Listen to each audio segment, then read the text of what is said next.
pirates set upon Campeche in the 1600s in such an intense way that it was hard to live here. In 1663, all the pirates in the region got together as one giant flotilla, and trust me, it's hard to organize pirates, to come together to attack Campeche, and they attacked it, they looted it, they burned it, they raped the women, they stole everything they could find, and it wasn't until 5 years later that the Spanish finally thought, okay, let's do something for those Campecheonians. Let's build a wall. This wall used to encircle the entire city. Now, much of it has been broken down because, you know, you got to build roads, and a modern city really doesn't need a giant wall to keep the pirates out anymore, for now. But anyways, it's quite amazing just looking at this wall. You can see the bits of this wall all around the city. Now it's just a ring road that goes all the way around the town. In recent years, they've put all this effort into repainting and sprucing up the city, and it's absolutely gorgeous. Let's go check it out. Campeche's fortunes have once again gone right up the scale due to offshore oil drilling, and they've plowed a lot of that money back into the city and beautifying it, repainting and fixing up old buildings, the kind of buildings you'd see in many other cities in Latin America and Central America. Yet here they just look fantastic. They look brand new, and it's like being in the middle of a Baskin & Robbins ice cream parlor.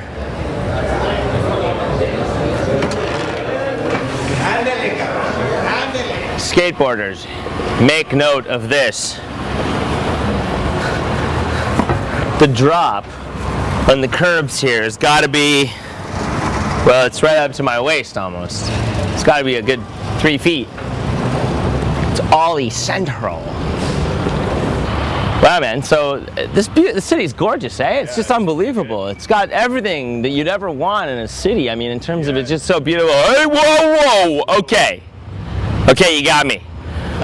I'm just gonna back away slowly. Don Julio! They're coming! They're coming! Piratas! Piratas! Director Mike, can I?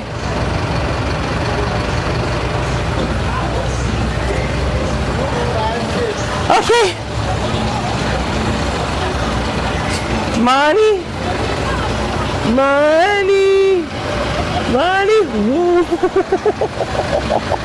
Apparently one of the best things to do in Campeche is to just watch the sunset over the Malecon. So we're going to go through this giant gate in the big wall and see it.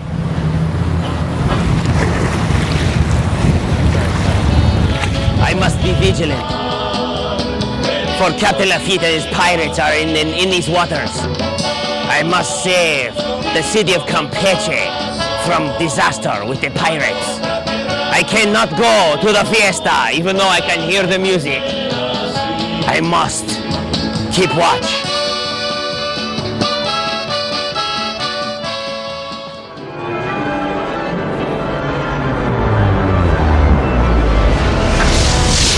So we just arrived here at an eco-village in the middle of the Calakmul Biosphere Reserve, which is in southern Mexico, the southern end of Campeche, just north of the Guatemalan border. It's in the middle of many, many archaeological sites, very significant ones in the Mayan world, some of the most significant.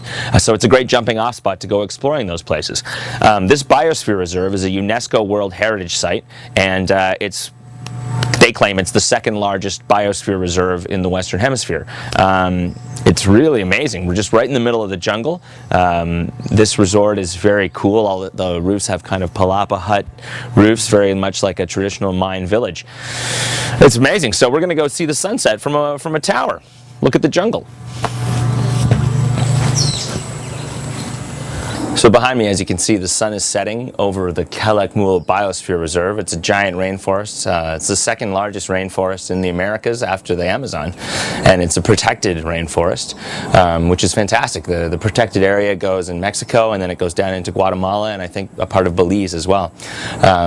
It's just beautiful. And from here, we're going to go to see Calakmul, which is actually the name of an ancient Mayan city. It was a very, very important Mayan city, and one that's somewhat seldom visited compared to many others. But apparently it's just spectacular, and it's set right inside this giant rainforest. It's going to be fantastic.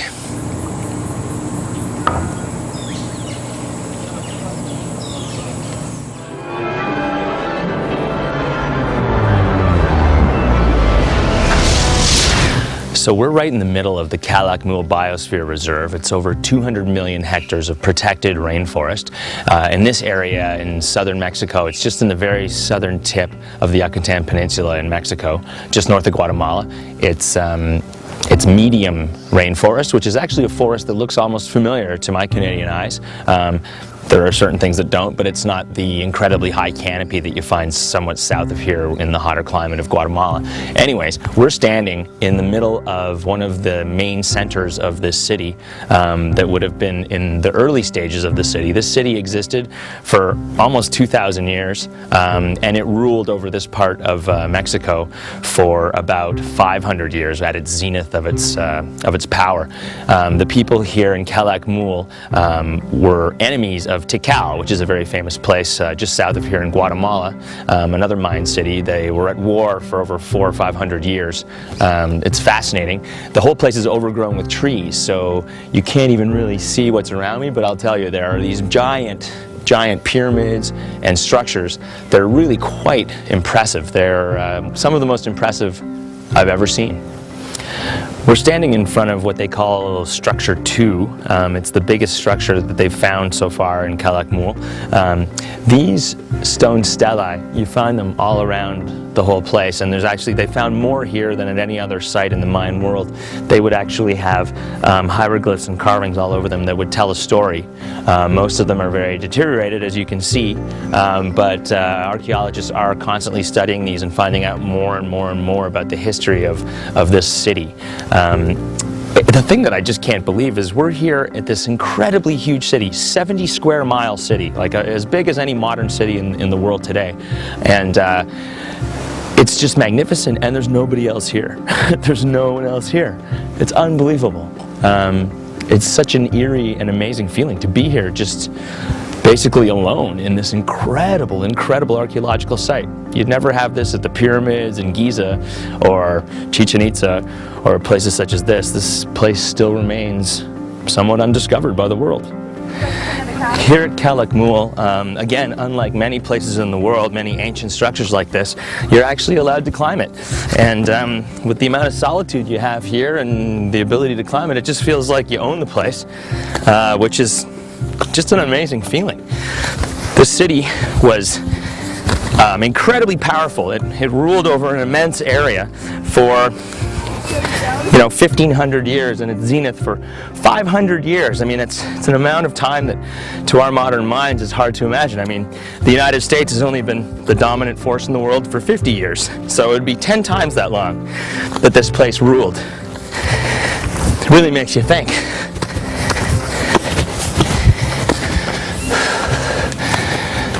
Wow.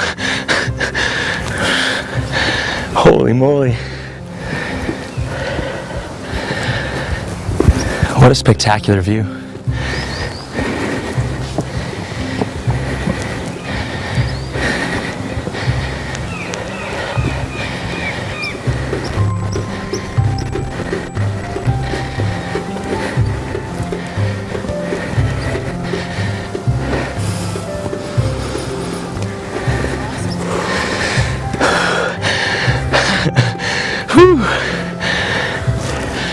Wow.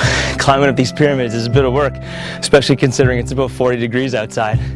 It's a hot one. We're right in the middle of the steamy jungle. Look at that.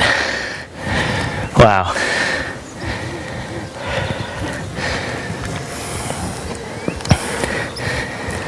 It's a long way down.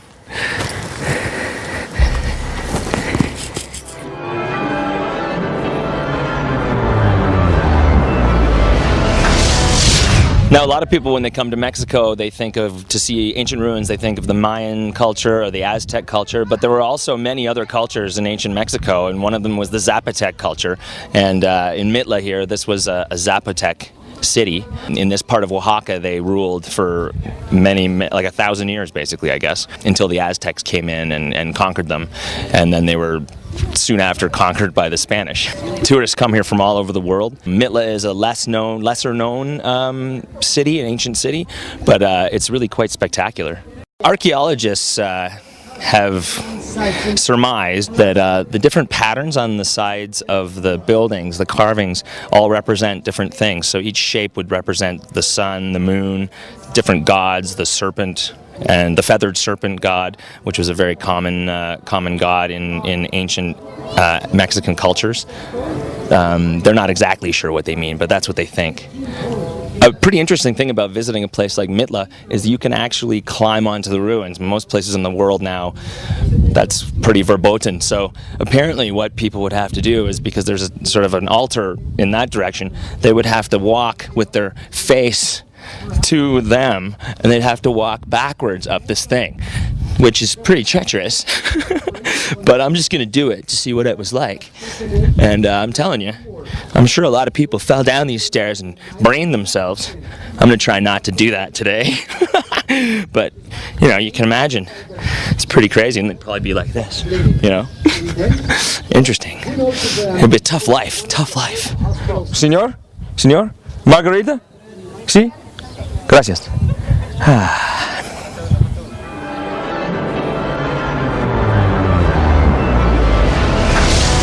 So I'm standing on the medial base of the main pyramid at Edzna. It's actually a political pyramid.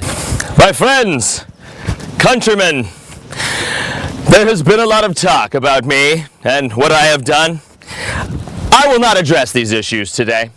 I will only say that I did not do it. In spite of this, I realize that the will of the people is for new. So I will, from this time, step down as my role of governor of Edzna and pass the baton on to my worthy political opponent. It pains me to do this, but I am just a servant of the public.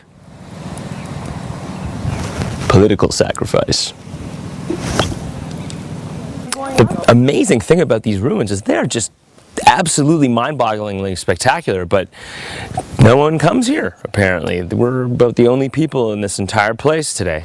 Nothing like Chichen Itza, which is just overrun with tourists. What you see there is every single tourist that is in this entire ancient city right now.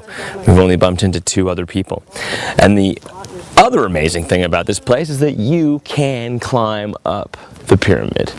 Most places you can't anymore, so I'm gonna go do that. I didn't bring sneakers. I brought some flip-flops, but they were... For little guys, they sure had tall steps. I know.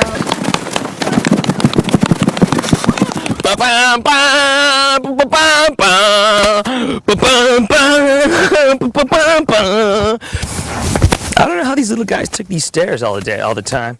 Up and down, up and down. You gotta figure a lot of Mayan people died from serious falls. Another amazing thing about the city of Edzna is that the people here mastered the art of dealing with water. They created an incredible system of canals and cisterns that was able to keep water fresh for very long periods of time, which actually puts some serious doubt in the theory that the Mayan civilization collapsed because they weren't very good at agriculture, because they had built systems to bring water to this place in the driest times and to keep water and store it, thereby keeping everyone alive and wet and keeping the crops watered. So it basically just gives the lie to that particular theory of why the Mayan culture just collapsed. Still, nobody really knows why it did.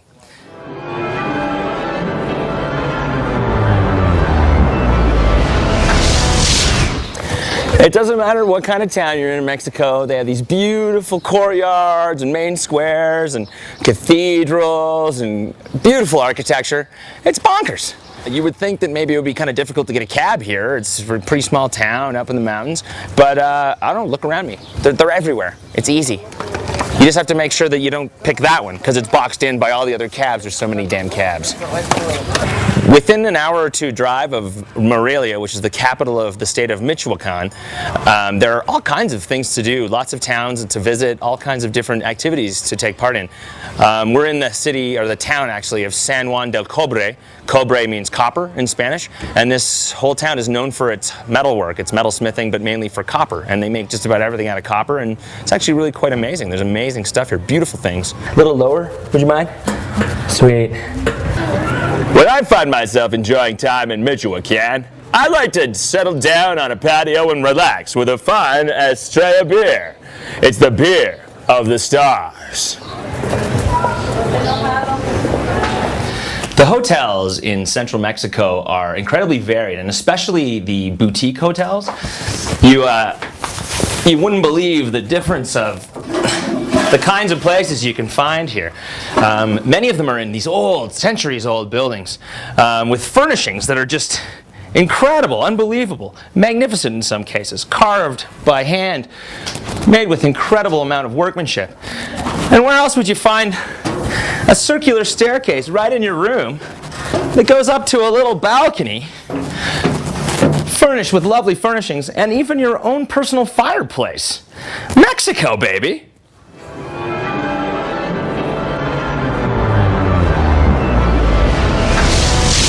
As many people know, Mexico has a pretty violent and bloody history. One of the worst periods in history for Mexico was the reign, if you like, of Porfirio Diaz. He was actually from Oaxaca, and he was a pretty vicious dictator, and apparently felt like it was cool to basically carve his own name into ancient ruins. There you can see it. It's some kind of inscription. I'm not 100% sure what it says, but basically it says something like, this is in something of the Republic of Mexico, and Porfirio Diaz, who is the Secretario of the state, has, put this inscription on this ancient monument that's been standing here for over 1,000 years. Way to go! You gotta love dictators. They're awesome. So anyways, it's the Zapotec ruins of Mitla here. They're absolutely spectacular and, amazing. And, surprise, surprise, the Spanish came along and had to build a big old church right next door. In fact, it's not right next door, it's on top of part of the ruins of Mitla. Those conquistadors, the rascals. For all you amateur treasure hunters out there, a pretty interesting fact about this place is that it's rumored, and it's legend, that somewhere underneath these ruins is an undiscovered tomb of the Zapoteca kings that's just laden with treasure. It's not often you hear about a secret treasure that's secret still, so check it out.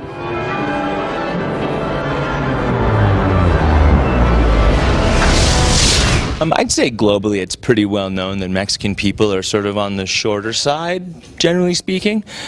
True, but nothing like it was a couple thousand years ago. Look at this.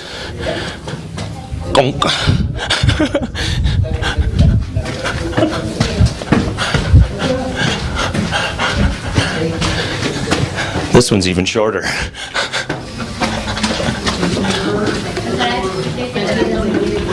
One of the most amazing features of many of the ancient constructions in Mesoamerica is that they built all of this stuff out of stone, but they just placed each stone on top of each other, and they didn't use any kind of mortar or any kind of material in between. All of them are just placed on top of each other. And if you think about all these little stones and the way they would have to make these walls, and these have stood here through earthquake after earthquake. Oaxaca and Mitla sit on the San Andreas Fault, and they have earthquakes all the time. And these things have stood the test of time for over 1,000 years. It's astonishing. There's always one plant they grow, one wild thing, and the roots are pushing the walls. That's what is happening on that wall that is going to collapse in a few more months or a couple of years. One of the things that always strikes me in ancient structures, the way we see it is just not the way it was originally. I mean, you can see here that this was all painted with a thick kind of glaze, and so it all would have been smooth and colored, everything. That's so interesting. Like, it's just amazing to think what these things must have looked like at the time that they were made. One of the hardest things about being a tour guide is dealing with all the cameras. Look at that. What's he do? He's a juggler. He's a camera magician. Okay, the other one in your hand, the silver one. No, in your hand. Sorry. It's just my screen will turn off and then...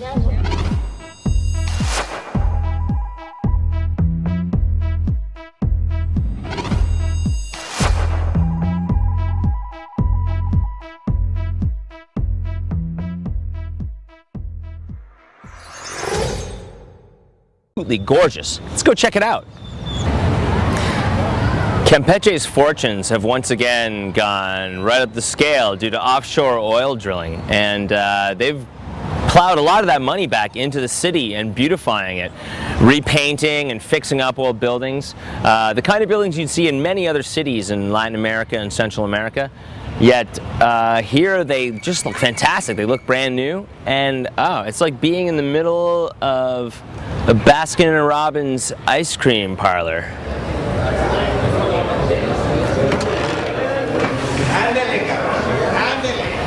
It wasn't until 5 years later that the Spanish finally thought, okay, let's do something for those Campecheonians. Let's build a wall. This wall used to encircle the entire city.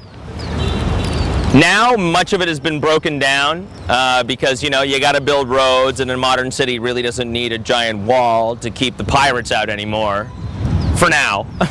But anyways, it's quite amazing just looking at this wall. You can see the bits of this wall all around the city. Now it's just a ring road that goes all the way around the town. In recent years, they've put all this effort into repainting and sprucing up the city, and it's absolutely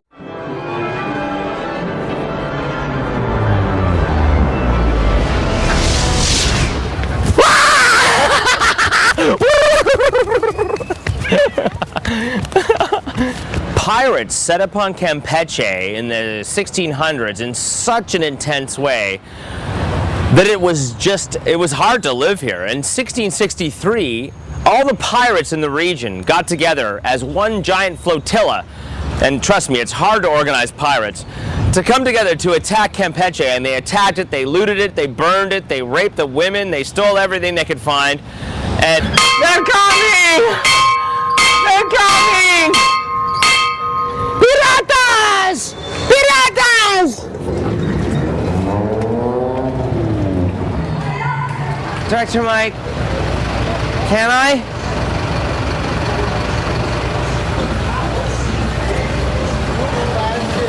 Okay. Money. Money. Money.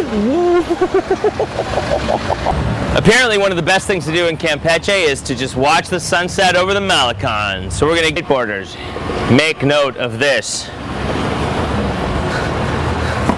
The drop on the curbs here has got to be, well, it's right up to my waist almost.